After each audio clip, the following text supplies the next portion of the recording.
तो हेलो दोस्तों, welcome to ICM channel. आज हम लोग यहाँ पे डिस्कस करने वाले हैं दो स्टॉक के बारे में। पहला यहाँ पे ट्राइडेंट और दूसरा यहाँ पे दीपक नाइट्राइट। तो आप इस वीडियो को जरूर से अंत तक देखना। स्टार्ट करते हैं और पहले हम लोग यहाँ पे डिस्कस करते हैं आपको ट्राइडेंट के बारे में। तो देखो, सबसे पहले आप जानते हो कि भाई कोई भी कंपनी के लिए सबसे बेस्ट चीज़ उसके लिए क्या होता है, कंपनी का बयान और साथ साथ कंपनी का फंडामेंटल, और उसके बाद अंत में हम लोग टेक्निकल चेक करते हैं, क्योंकि टेक्निकल आपको यहाँ पे ये बताता है कि क्या कंपनी का जो है यहाँ पर, ठीक है, जो भी आपको प्राइस चल रहा है क्या वो यहाँ पे सही है या फिर नहीं। क्या हम लोग यहाँ पे ये तो नहीं कर रहे हैं कि एक आपको हाई प्राइस में स्टॉक को बाय कर रहे हैं। तो बस यहाँ पे टेक्निकल आपके साथ यही पॉइंट शेयर कर सकता है, लेकिन जो यहाँ पे कंपनी का फंडामेंटल जो होता है ना, वो बहुत कुछ आपके साथ यहाँ पे शेयर करता है। लेकिन आज हम लोग यहाँ पे डिस्कस करने वाले हैं आपको ट्राइडेंट के बारे में। तो मतलब कि हम लोग यहाँ पे टेक्निकल के बारे में तो भाई जाना ही है, लेकिन साथ साथ हम लोग यहाँ पे कुछ बेसिक आपको फंडामेंटल भी डिस्कस करेंगे। तो अंत तक देखो।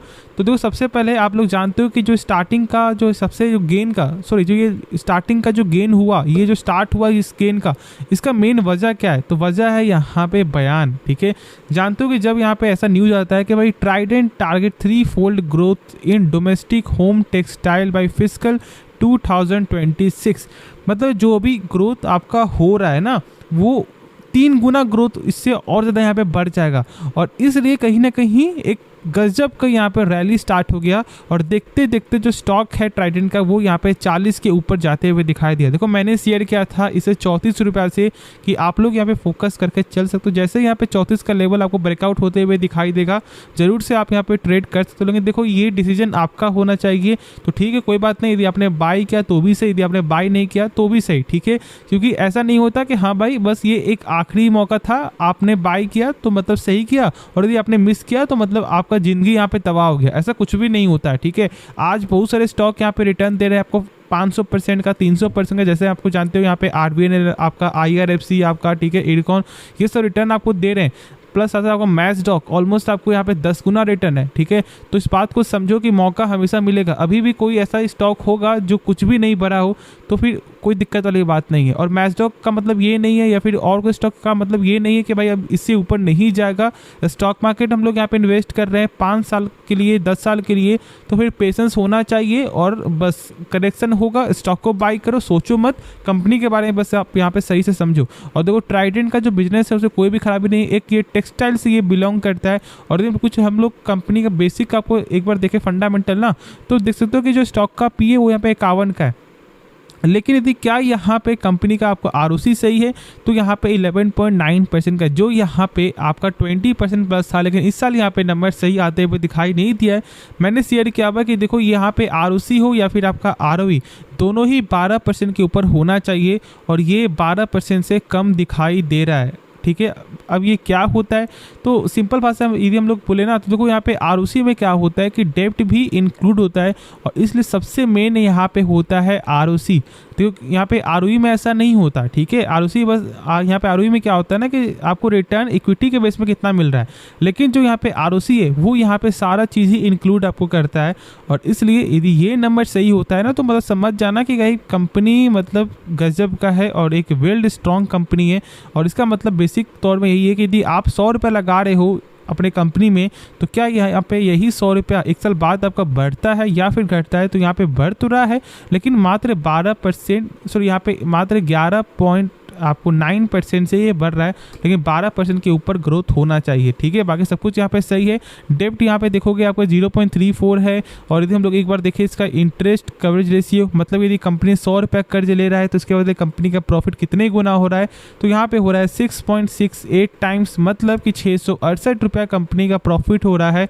और जब कर्ज आपका 100 रुपया होगा तो कंपनी आराम से 100 रुपया को चुका सकता है। ठीक है, तो इस बात को समझो। नंबर आपका ओवरऑल यहाँ पे शानदार दिखाई दे रहा है। अब देखो, यहाँ पर यदि हम लोग कुछ बेसिक भी आपको और जाने ना, तो क्या कंपनी का यहाँ पे जो शेयर होल्डिंग पैटर्न खराब है? तो नहीं भाई, 73% प्रमोटर स्टेक है।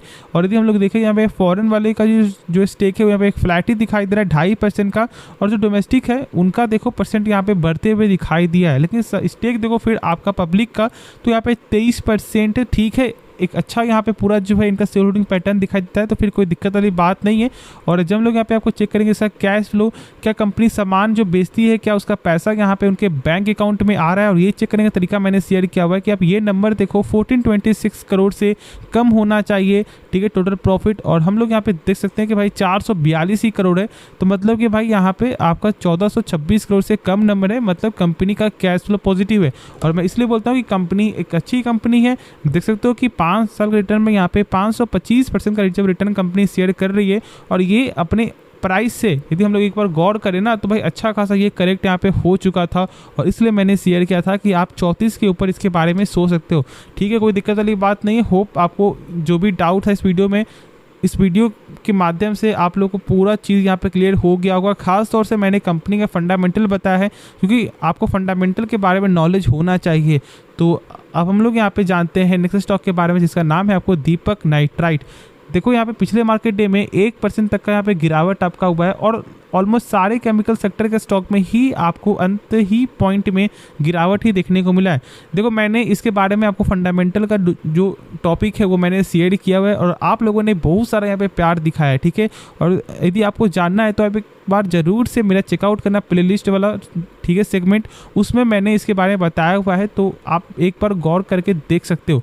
फिर देखो आज हम लोग यहाँ पे क्या डिस्कस करेंगे, इसका टेक्निकली मैंने शेयर किया हुआ, लेकिन मैं फिर से यहाँ पे आपको याद दिलाऊंगा, और उसके बाद फिर मैं यहाँ पे डिस्कस करने वाला हूँ कुछ बेसिक फंडामेंटल जो आपको हर लोगों को इसके बारे में जानकारी होना चाहिए। तो ठीक है, तो चलो पहले हम लोग यहाँ पे इसका टेक्निकल आपके साथ जो है शेयर करते हैं। तो देखो टेक्निकल में मैंने बताया था इसे आपको इस ट्रेंड लाइन के सपोर्ट से, और मैंने ये बोला था कि देखो ये यदि फॉलो होते हुए दिखाई दे रहा है तो आप जरूर से इसके बारे में सोच सकते हो। यदि आपको इस प्राइस में यहाँ पे स्टॉक मिलते हुए दिखाई दे तो बहुत लोग यहाँ पे मिस किया, ठीक है, कोई दिक्कत वाली बात नहीं है। फिर देखो यदि हम लोग आपको क्या बताते हैं कि यदि आपको ये जो लेवल है ब्रेकआउट हो जाता है तो ज़रूर से यहाँ पे आपको एक अच्छा रैली दिखाई दे सकता है। और यहाँ पे सेम क्या हुआ कि बहुत दिनों बाद ये तो आपका यहाँ पे लेवल गया था, और इस बार जैसे ही आपको लेवल ये ब्रेकआउट होते हुए दिखाई दिया, स्टॉक में सर्टन यहाँ पे गेन है, और ऑलमोस्ट यहाँ पे ये आपको जो है 2375 रुपये तक जाते हुए दिखाई दिया। लेकिन क्या अभी हम लोग यहाँ फोकस करके चल सकते हैं? तो मैंने शेयर किया हुआ था 2 दिन पहले भी कि यदि ये आपको यहाँ पर रिटेस्ट होता है तो आप इसके बारे में सोच सकते हो कि आपका स्टॉप लॉस भी कम होगा और टारगेट यहाँ पे ज़्यादा होगा, ठीक है, क्योंकि अभी इसका कुछ बेसिक यदि हम लोग जानेंगे ना तो देखो पीजी जो रेशियो है ना वो यहाँ पे आपको ये बता रहा है कि कंपनी के वैल्यूएशन के हिसाब से प्राइस अभी कुछ भी नहीं है, मतलब एक वेल सेटल्ड प्राइस में ये चलते हुए दिखाई दे रहा है। मतलब सोच सकते हो 0.70 का पीजी रेशियो बहुत कम कंपनी, देखो जो कंपनी का यहाँ पे 1 से कम होता है ना पीजी रेशियो, तो आप समझ जाना कि भाई दाव लगाने का इससे अच्छा मौका नहीं है। एक्सेप्टेंस 55% है, ठीक है, मात्र 45% ही आप लोग को और कुछ यहाँ पे पैरामीटर चेकआउट करना पड़ेगा।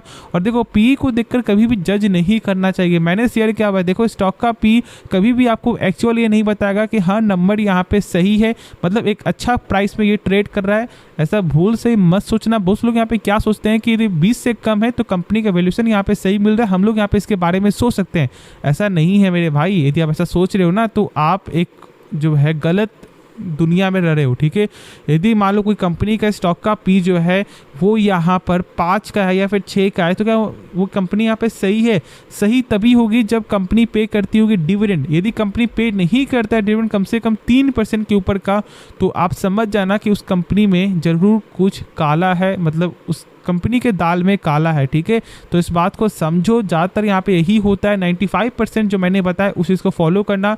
5% ही ऐसा हो सकता है कि हाँ भाई कंपनी का फंडामेंटल उस समय स्ट्रांग हो, लेकिन ऐसे मेन आपका होता है पीजी रेशियो। यदि आपको ये इंडिकेट कर देता है कि हाँ ये 1 से कम है या फिर 1.5 से कम है, तो मतलब कि एक अच्छे प्राइस में ये ट्रेड करते हुए दिखाई दे रहा है, और मैंने सारा कुछ आपके साथ शेयर किया हुआ है। बाकी देखोगे तो यहाँ पे 30% का आपको आरओसी भी है, मतलब कि जो कंपनी अपने पर 100 रुपये लगाता है उसका वही 100 रुपये 1 साल बाद बन जा रहा है यहाँ पे 130 रुपया, तो कोई ख़राब तो नंबर यहाँ पे है नहीं। सेल्स यहाँ पे जैसे आपको और केमिकल सेक्टर का यहाँ पे वोलेटाइल दिखने को मिला है, क्वार्टर सेम यहाँ पे भी देखने को मिला है, लेकिन आपका ईयर ईयर पे लगातार ग्रोथ ही यहाँ पे दिखाई दे रहा है, इसमें कोई भी शक नहीं है। हाँ थोड़ा प्रॉफिट है यहाँ पे, अप्स एंड डाउन है, लेकिन कोई दिक्कत वाली बात नहीं। जानते हो कि भाई ग्लोबल मार्केट में थोड़ा सा प्रेशर है, इसलिए थोड़ा सा यहाँ पे दिक्कत हो रहा है, लेकिन ऐसे कंपनी का पूरा फंडामेंटल यहाँ पे स्ट्रॉन्ग है। टोटल जो एसेट है कंपनी का वो भी यहाँ पे लगातार बढ़ते हुए दिखाई दे रहा है।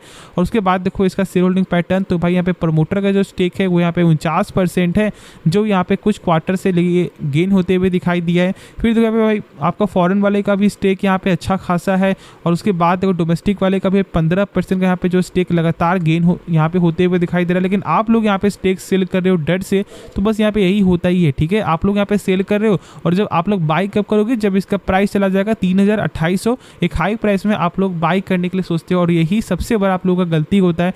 तो यदि आपने एक सही प्राइस में स्टॉक को बाई किया, या फिर आपने ज़्यादा में यदि आपने स्टॉक को बाई किया हुआ है, तो यदि कंपनी का बिजनेस पसंद है ना, तो आप उसे एवरेज करो। नहीं भी तो भाई महीने में मान लो यदि आपने यहाँ पे लगाया 50,000 रुपये, ठीक है, वो यहाँ पे लॉस आपका चल रहा है, वो में आपका पैसा फंस गया, लेकिन आपको कंपनी के बारे में पूरा नॉलेज है, कंपनी में भरोसा है, तो आप क्या कर सकते हो कि भाई हर महीने 5,000 डाल दो, उसमें 7,000 डाल दो, 10,000 डालो, तो ही रिकवर होगा। वरना क्या होगा कि जो पैसा 1 साल के अंदर आ सकता है वो आप लोग 2 साल तक खींचोगे, तो ये कोई सही इन्वेस्टमेंट रूल नहीं है मेरे हिसाब से।